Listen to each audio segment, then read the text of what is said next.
जो चक्र दिख रहा है आपको, एक घड़ी की सुइयां का संकेत कर, और इसीलिए इसी के नाम पर इसका नाम सन टेम्पल। हम जितना पीछे जाएंगे ये सामने वाला मंदिर उतना बड़ा होते जाएगा। तो ये कुछ रहस्य है इस मंदिर का। नमस्कार दोस्तों, जय हिंद। स्वागत है आप सबका वापस एक नए ब्लॉग में। मैं ऋषि और मैं अभी पूरी बस स्टैंड में हूँ और मैं यहाँ से यात्रा करने वाला हूँ कोणार्क सन टेम्पल का। यहाँ से 35 किलोमीटर दूर है। तो ये सामने जो बस दिख रहा है आपको, इसी से मैं यात्रा कर रहा हूँ। तो आप मेरे साथ जुड़े रहिए, आपको दिखाते हैं हम सन टेम्पल उड़ीसा। बस का टिकट 50 रुपया लिया है। तो चलिए हम सफ़र का आनंद लेते हैं। हमारी यात्रा शुरू होती है पुरी से कोणार्क सन टेम्पल के लिए, जिसकी दूरी 35 किलोमीटर है। लेकिन कहते हैं ना कि मंजिल से कहीं अधिक आनंद सफ़र में होता है। ये सड़क समुद्र के बिल्कुल किनारे से गुजरता है। कई जगह तो समुद्र में बिल्कुल सटा हुआ जाता है और उनकी लहरों को आप महसूस कर सकते हैं। लहरों से उठने वाली पानी बिल्कुल सड़क तक आती है और दूर दूर तक बस पानी। बहुत ही आनंद। जो लोग बाइक से ही सफ़र करेंगे उसके लिए तो परम आनंद की प्राप्ति है भाई। हर जगह लोकेशन, हर जगह व्यू पॉइंट बहुत ही आनंददायी है। अगर ये सफ़र आप पुरी से कोणार्क सन टेम्पल के लिए करें तो आप बस के दाहिने तरफ बैठें, तभी आपको इस नज़ारे का पूरा आनंद मिलेगा।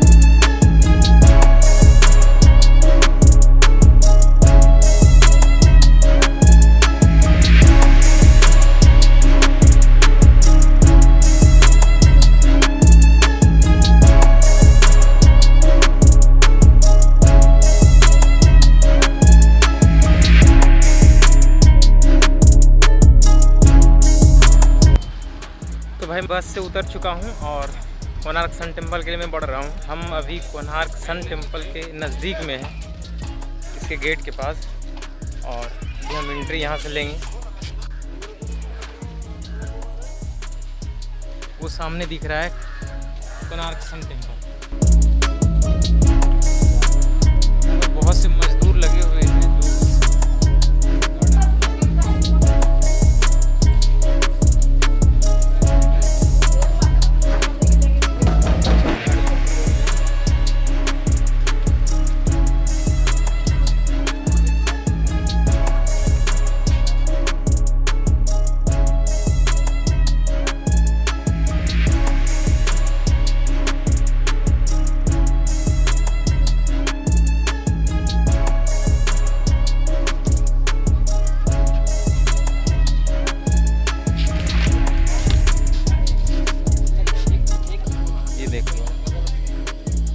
कोई ह्यूमन का बॉडी है यहाँ पर, और ये शेर। मूर्तियाँ, हर मूर्ति एक रहस्य से भरा है, बहुत कुछ कहता है।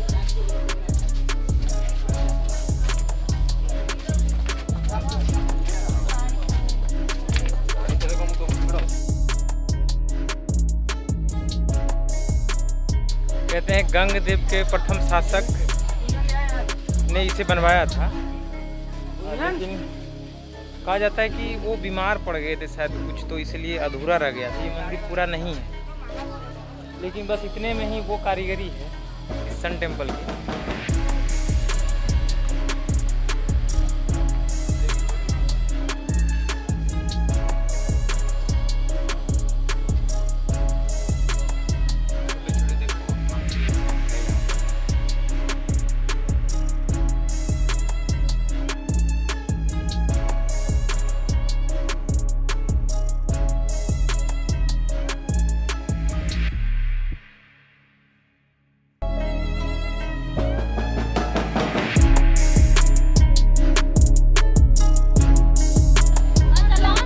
ग्यारह 1874 में इस मंदिर का निर्माण शुरू हुआ, लेकिन ये अधूरा ही रह गया। इसके पीछे बहुत सारे कहानी है, बहुत सारे मैथोलॉजी है, लेकिन लेकिन असली मंदिर तो यहाँ है, सबसे मेन मंदिर जो बड़ा वाला है।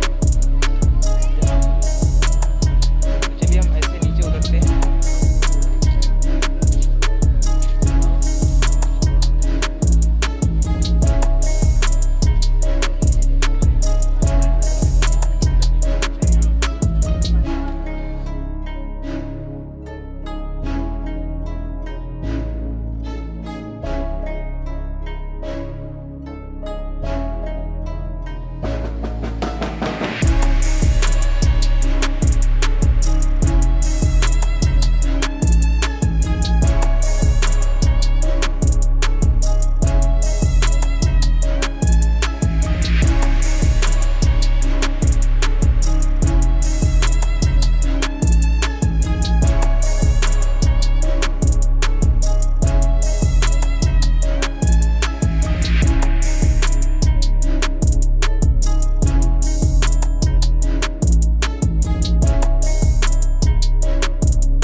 वगैरह चल रहा है यहाँ पर, तो अभी वहाँ देख सकते हैं। तो यहाँ से आगे आप नहीं जा सकते, बाकी यहाँ से हम आपको दिखाने की कोशिश करेंगे।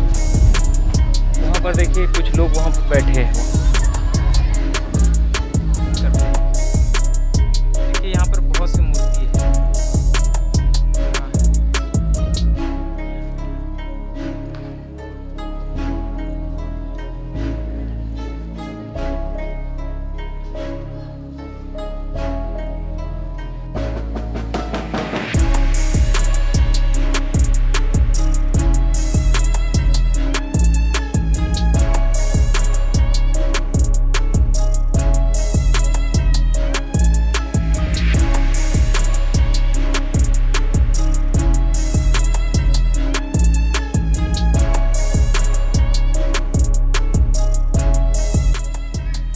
मूर्तियाँ कुछ कहता है मगर समझ में नहीं आता है। देखिए बहुत सारे हैं जो कि सांप बने हुए हैं, शेषनाग की तरह मूर्ति है ना, ज़्यादातर मूर्ति। और ये मूर्ति आपको बहुत जगह मिलेंगे जो कि हाथी है, उसके ऊपर सिंह है।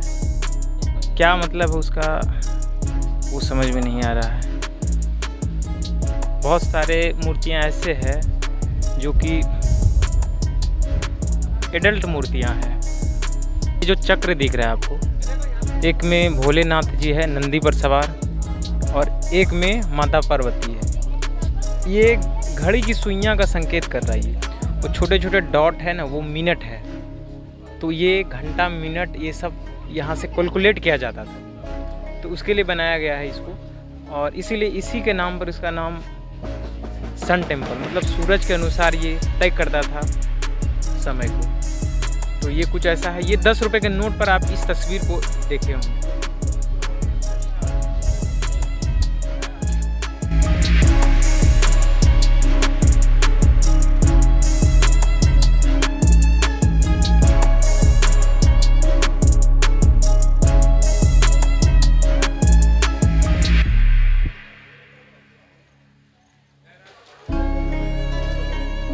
चलिए एक चक्कर हम लगाते हैं इस मंदिर का।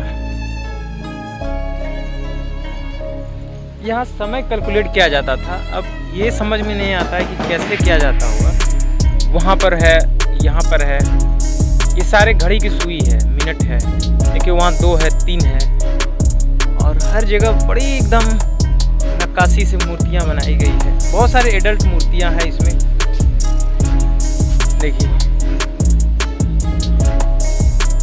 हालांकि इसको अब काम इस पर ज़ोर शोर से चल रहा है, क्योंकि ये यूनेस्को के साइट में शामिल है। 1984 में ही इसको वर्ल्ड हेरिटेज साइट घोषित कर दिया गया था। देखिए जितने सारे वो बने हुए हैं कांटे, वो छोटे छोटे डॉट है, उसमें मिनट का संकेत कर रहा है।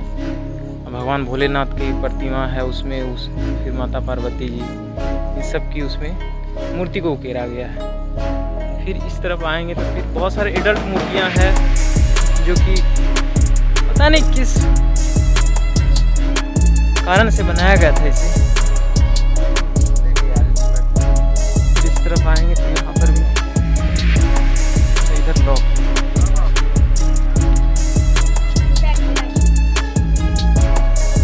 चारों तरफ गेट है इस तरह से।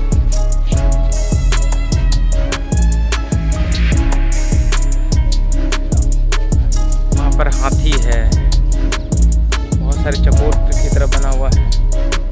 ये देखिए, इसको संभाल के रखा गया है। ये बहुत इम्पोर्टेंट मोनूमेंट है ये सब।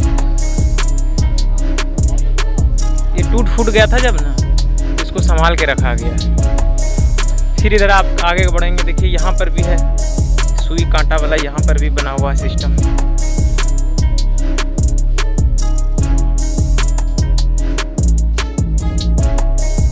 देखिए यहाँ पर भी बना है। ये मूर्ति देखिए कि वो बहुत सारी मूर्ति कॉमन है। वो हाथी है, उसके ऊपर शेर है, उसके नीचे इंसान को रखा गया है। तो ये क्यों है पता नहीं। बहुत सारे देखिए वहाँ पर सांप है, आधा शरीर सांप का है, आधा शरीर उधर फिर इंसान का है। या तो वो शेषनाग है, या तो फिर वो शायद संकेत कर रहा है जो पानी में रहते हैं जीव, जिसका आधा शरीर इंसान आधा शरीर मनुष्य का होता है। तो वो चीज़ें हैं। और इस रूट में बहुत सारे, इस तरफ जितने सारे, वो सारे एडल्ट मूर्तियाँ बना हुआ है। सारे एडल्ट मूर्तियाँ हैं जो नग्न अवस्था में है। तो सबका संकेत पता नहीं क्या है। फिर हम आगे बढ़ते हैं।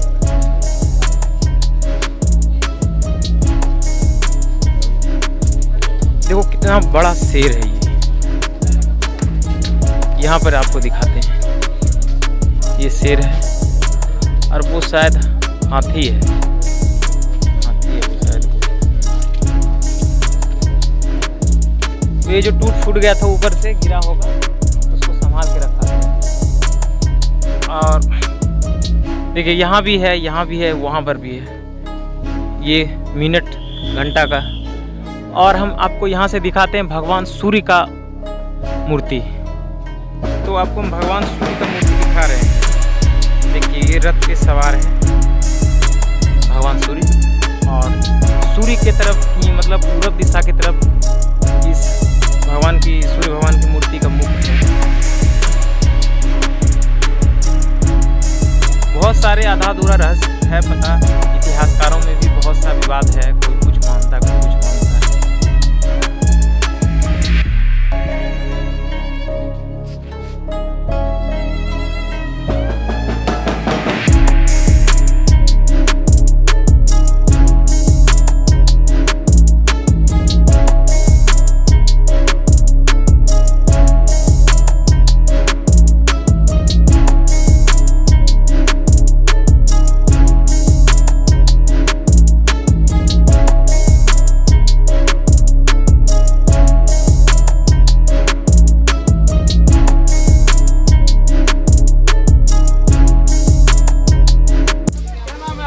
हमारा प्यारा भारत। हाँ, हमारा प्यारा भारत चैनल है ना। उड़ीसा के कि नहीं, बिहार से। ब्लॉगिंग कहाँ करते हैं? मतलब जितना भी सारा पुराना मोनूमेंट है, हाँ हिस्टोरिकल मोनूमेंट है ना, मंदिर वगैरह से। भारत इंडिया बोलने से आ जाएगा। हमारा प्यारा भारत, हम बोलिएगा आ जाएगा शुरू में। हाँ जी आ जाएगा, आ गए ना। सब्सक्राइब भी कर लेते हैं। आप लोग कहाँ से हैं? आप उड़ीसा, ये नरसिंहनाथ, हरिशंकर। जी, हम अभी घूमे, पुराना हीराकुद डैम अभी घूम रहे हैं। कल से हम उड़ीसा घूम रहे हैं, जगन्नाथपुरी गए, उसके बाद हम यहाँ पर आए हैं। आप वेस्टर्न उड़ीसा, जो अपना उड़ीसा में जी 70% राइस प्रोडक्शन, जी बरगढ़ डिस्ट्रिक्ट।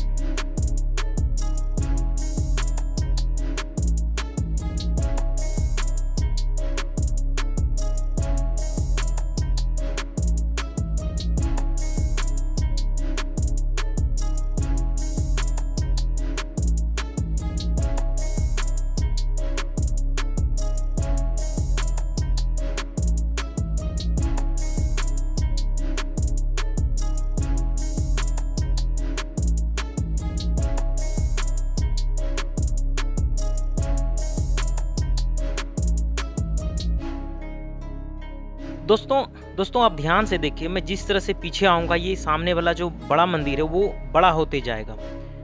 देखिए जिस तरह मैं पीछे आ रहा हूँ वो मंदिर बड़ा होते जा रहा है, उसका आकार बढ़ते जा रहा है। और ये टेक्नोलॉजी आपको ताजमहल में भी दिखेगा। तो तो जो लोग सोचते हैं कि ताजमहल में ये टेक्नोलॉजी कहाँ से यूज हुआ है, तो आपको बता दें कि ताजमहल से पहले, बहुत पहले यह मंदिर बन चुका है। तो वहाँ पर शायद इसी टेक्नोलॉजी का यूज हुआ है।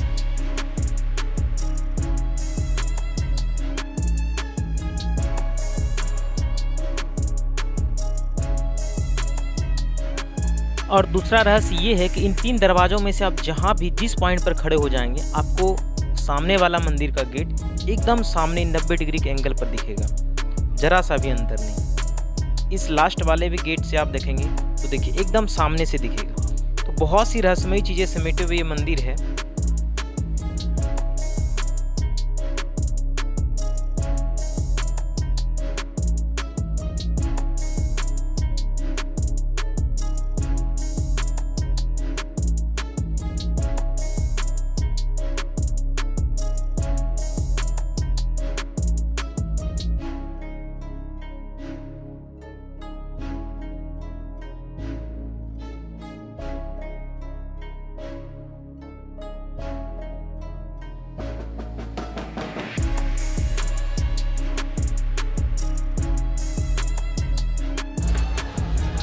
तो जितना हो सका हमने कोशिश किया आपको चारों तरफ से दिखाने का, और ज़्यादा चीज़ें यहाँ पर आपको समझ में नहीं आता है। बहुत से मूर्तियाँ हैं जो नग्न अवस्था में एडल्ट है, तो पूरा 90% से ज़्यादा मूर्तियाँ उसी तरह का है। और हर जितनी भी मूर्ति उसके पीछे अलग कहानी है, कुछ ना कुछ संकेत जुड़ा हुआ है। तो चलिए, और ये मूर्ति यहाँ पर भी देखिए, ये मंदिर है, मतलब चारों तरफ मंदिर था छोटा छोटा इस तरह का, इसके पीछे भी था, वो इस आधा अधूरा ही बना है। ये बड़ा वाला भी जो मंदिर है ये आधा अधूरा ही बना है। गंग वंश के जो राजा थे नरसिंह देव, तो कहा जाता है कि वो बीमार पड़ गए थे, उसको सपने में आया था कि वो मूर्ति बनाए सूर्यदेव का। तो जब वो बनाने लगे तो फिर उसके बाद पता चला कि वो बीमार पड़ गए और ये अधूरा ही रह गया। फिर कोई कहते हैं कि नहीं, इस वंश पर किसी डायनेस्टी पर किसी और ने चढ़ाई कर दिया था, हमला कर दिया था, तो फिर वो तहस नहस हो गया वो साम्राज्य, तो फिर ये अधूरा रह गया। इतिहासकार अलग अलग कहते हैं, आर्कोलॉजिकल सर्वे ऑफ इंडिया का फिर अलग मानना है। तो उसी अभी ये वर्ल्ड हेरिटेज साइट के अंतर्गत आता है, तो वही देख रेख उसी के द्वारा होता है। और वहाँ निर्माण कार्य अभी ऊपर में चल रहा है, बहुत से मजदूर चढ़े हुए हैं। यहाँ पर देख सकते हैं आप, लगा हुआ है लोहे का पाइप लगा हुआ है। चलिए, मैं ऋषि भागलपुर बिहार से यहाँ तक आया, आपको पूरा मंदिर घुमाया, और जहाँ तक उसका मैंने इसके बारे में बताने की कोशिश की। और बाकी आप लोग अगर उड़ीसा इससे पूरी आते हैं, जगन्नाथपुरी, तो 35 किलोमीटर दूर है, यहाँ पर ज़रूर दर्शन करिए। दर्शन मतलब ये हेरिटेज साइट है, यहाँ पर आप घूम सकते हैं, कोई पूजा पाठ नहीं होता है यहाँ पर। तो बाकी चीज़ें मैंने आपको बता दी। तो चलिए, हम वीडियो को यहीं पर समाप्त करेंगे, और अब शाम होने को है, हम पूरी के लिए निकल रहे हैं। वीडियो अगर पसंद आया हो तो वीडियो को लाइक करके जाइएगा, चैनल पर नए हैं तो सब्सक्राइब कर लीजिएगा। किसी तरह का सुझाव हो तो आप कमेंट करके हमें ज़रूर बताइए। मिलेंगे अब हम नेक्स्ट वीडियो में किसी नए सफ़र पर। अपना ख्याल रखें। जय हिंद।